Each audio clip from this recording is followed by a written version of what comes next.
He's back in the Buckeye State, up in Ohio State Buckeyes country where he makes his home now.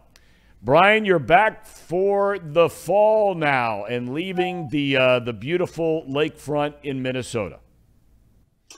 Yeah, it's amazing. It takes getting used to because you come back on Saturday, obviously a big game at the Shoe, and I got out. We had just gotten back, and I thought, is there another plague? Because there's no bodies. There's nobody in the street. You hear it coming from the houses. Everybody was either at the game or in that. It's nice to be back in that kind of environment. I was just talking about Juju Smith-Schuster. Maybe it's nothing. I just don't understand why a guy would say, I've learned more offense in Kansas City in a few months than I learned in Pittsburgh the last 5 years. I mean, what purpose is something like that, sir? Mike Tomlin's a hell of a coach. They've got a great franchise there in Pittsburgh. You can pat Andy Reid and Eric Bieniemy on the back without taking a shot at a team that paid you and drafted you for 5 years, can't you? Sure, it's the classic. I confess he did it. Mentality of sometimes players, and a player that was not kept in Pittsburgh. So there's obviously understandable some animosity. You're right. You don't need to. You kind of dismiss it as and because if for some reason it goes sour and he doesn't end up staying in Kansas City and goes someplace else, it'll turn out that guy's a whole lot smarter than Andy Reid. It's just standard operating procedure, I guess. Yeah. I want to ask you about Rex Ryan, the guy you used to coach with. He went off. I mean, pointed the finger right at Miami head coach Mike McDaniel about the way he handled this whole Tua thing going back to the game 2 weeks ago. We know the video. He lands hard on his head, can't walk right. They're holding him up. They take him out. They put him back in. They said he was not in concussion protocol, that it was a back injury. He comes to Cincinnati and plays 4 days later, where he takes a massive blow to the head on a sack. They have to cart him off on a stretcher. Were you surprised about Rex Ryan basically putting all of this, not on the team doctor, not on some independent neurologist, but putting it all directly on Mike McDaniel? Well, I hadn't realized that since Rex and I, he went on and became the head coach of the Jets and the Bills. I didn't realize in the interim he got a doctor's degree, that he is now a certified neurologist. I think that's great for him to be able to pick that up in his spare time. Look, this is a difficult situation. The coaches, at the end of the day, have to rely on every injury. It begins with the player, right? We talked about this many times as to when do you let a player play. It begins with the player. Well, the player is going to say, yeah, I'm okay. Then it goes to the doctors. Is he okay? Could he injure himself further? And if the doctors say, no, he's okay. Could he injure himself further? Sure, because it's the National Football League and you're probably going to get hurt. And then the coach has to look and say, okay, how's he functioning? But you have to rely on the doctors. And we don't know, although certainly there's a price been paid and the neurologist has been fired, that this concussion that came about this last weekend was related to the previous hit. It might have been. If it did, they messed up. But the coach, hey, if the player says he's okay and the doctor says he's okay, yep, and the independent neurologist says, no, he's okay, and then he goes back in and functions pretty good, then you got to figure, okay, I'm okay. And so, yeah, I think there's a lot of backside covering here. I think the concussion protocol is as thorough as it can be. Obviously, someone had to pay a price, and so the neurologist got fired. Is that going to make them overly cautious now? That coach is going to now at the end of the day be careful what you ask for, because now if the guy so much as blinks, it's okay. No, he's out, and you're going to lose some playing time from some player. It's a tough issue, but I think there's a lot of backside covering going up right now. Your old stomping ground in Baltimore yesterday, and you weren't with us on the program yet, but I laid out on the record, I think Coach Harbaughs is an outstanding coach. I think he's one of the better coaches in the National Football League. You and I would both agree on that. He replaced you after you left the Ravens. And so I'm not going to sit here and ask you to break down and give an analysis of John Harbaugh. But what I am asking is, you're a very tech-savvy, number-savvy kind of a guy. You're not this older guy that all of a sudden has just dismissed analytics altogether.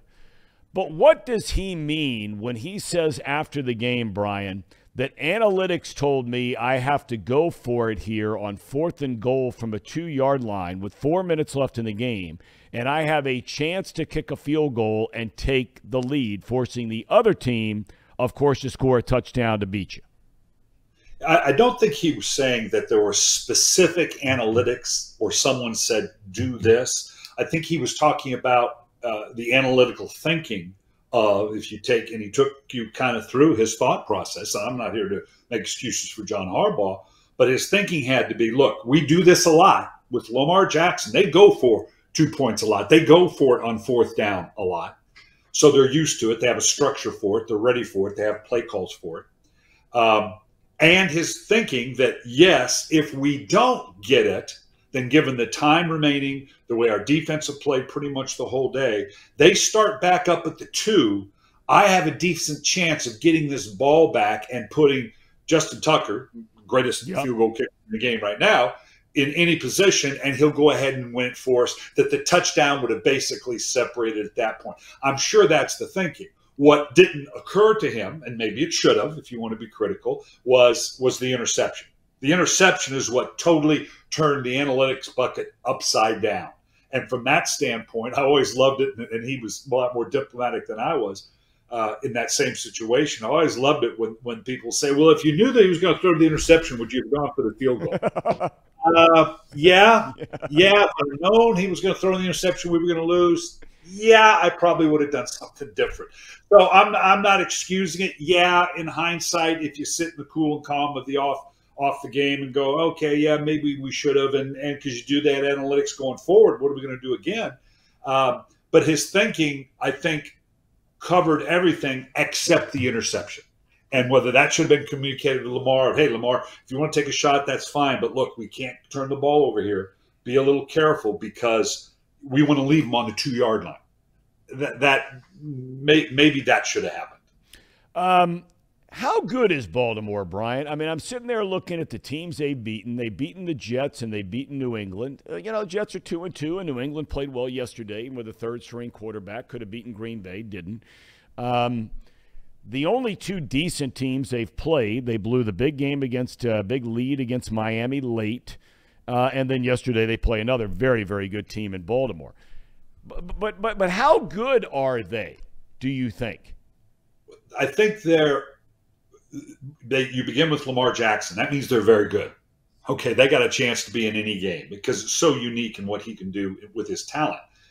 When you step back and look at the team composite, they're a good, solid team. They don't have a real presence outside at wide receiver, really good tight ends. But they don't have that go-to guy on the outside. Serviceable guys that will make plays, but they don't have that go-to guy. They don't have that dominant pass rusher. So they have to kind of manufacture some things in the way that the Ravens do. I think they're a good team. Now the schedule, they're going to play the Bengals, the Giants, who all of a sudden in New York look to be a really legitimate team. So the schedule will play itself out. Will they be in the hunt at the end of the year? Yeah, I think they will. Would I say that they're one of the top 5 teams in the AFC right now? I'm not sure I could say that right now. What do you think the Bengals' chances are of going into Baltimore? It used to be, for forever and a day, really since the franchise moved, you were the head coach, and then later Harbaugh, that winning in Baltimore was a monumental task. Now, all of a sudden, for whatever reason, they can't buy a win in Baltimore. What do you think the Bengals want to do in that game on Sunday night? It's only the 5th game of the year, but that's a big game in the AFC North. Yeah, Bengals gained a lot of ground this weekend because everybody else in the AFC North lost except for them, and they had a good, solid, win against Miami. What we're seeing, we talked about it last week. As the sacks and the pressures go down, productivity and touchdowns go up, and it's a reverse deal. you get pressure on him, and all of a sudden the interceptions come and Burrow struggles. So the other thing I liked is that they didn't run the ball particularly well, Cincinnati, but they stuck with it. They didn't abandon it. They ran the ball 30 times. Now, they only had 67 yards, but they stuck with it. They didn't abandon it and make Burrow go out and throw the ball 45 times, which increases the chances for the sacks and the interceptions and all the things we talked about. So, yeah, I think they're familiar. You know, that's the good thing. Cincinnati now understands. That's the hard thing when you play Baltimore and you've not faced Lamar Jackson before. It takes some getting used to as to how to contain the guy and the things you need to do. You can look at it schematically, but it's like in the old days facing Barry Sanders. Until you played him, you really didn't know just how different you had to approach the game to contain a Barry Sanders. Lamar Jackson's the same way. Cincinnati knows. They've played him enough times. So they've got a good idea of what works, and now they got to go make it happen. And offensively, I think they can, again, if they can minimize the sacks, Joe Burrow, has a good day, and they can try to stay with the run. Sure, they can win there. They've seen that anyways. They've seen teams go in and beat Baltimore in Baltimore. Mike Tomlin's in a situation where yesterday at halftime he decides to flip the quarterback script, and he goes with Kenny Pickett. Pickett comes on, throws 3 interceptions. The last one was a Hail Mary. You don't really count that one.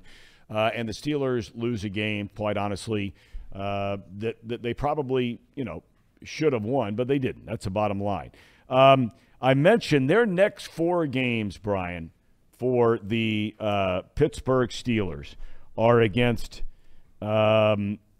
Buffalo, Tampa Bay, Miami, and Philadelphia. Tomlin would not commit to Kenny Pickett being a permanent thing. What does a coach, or what are some of the things a coach at this point, with the Steelers being 1-4, what is he thinking about to make that decision on whether to just we're going with Pickett the rest of the year? Well, I'm the believer that you get the Steelers will be better in 2023 for every snap that Pickett takes in 2022. There's no question about that. And you knew this was going to happen at some point. You don't make a guy a first-round pick and not play him. You do if you have Aaron Rodgers sitting there. You do if you had a Brett Favre sitting there at the time when they had Rodgers. But, I don't know that you're sitting there with Mitchell Trubisky saying, oh, no, we're going to let this guy sit for a year, maybe 2 years as Trubisky goes and wins for us. So he needs to get in and play. Now, you just outlined a whole bunch of reasons. I'm going to go way old school on you. I'm going to go back to the time when Joe Montana, I was in San Francisco with Bill Walsh, and we had Joe Montana, who we knew was going to eventually take over as a starter. You could just see his ability. Steve DeBerg, who played pretty well on a really not a great team in San Francisco. We went down to Dallas and just got absolutely steamrolled. And you would think, okay, well, and Steve DeBerg was just getting killed. Okay, it's going to start. Let's pull and put. Bill wouldn't do that because he didn't want to expose Joe to that kind of beating early. And I don't think we started him for a couple games. And I'd have to go back and look, but I think some of the mentality may have been, okay, we're going to go with this guy, but let's don't put him in an impossible situation. Let's don't let him start with failure to begin with. So when does that mean do you make the change? Okay.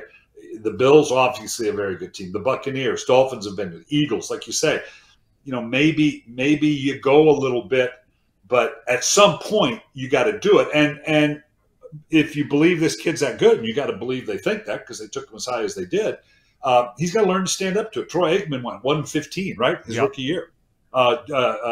Peyton Manning I forget what the record was, but equally just got bombed. But you learn from that, and you got to believe he's strong enough to get through this. We're not going to ruin him. It's not going to be David Carr where we ruin his entire career because of what we exposed him to the first couple of years like they did in Houston.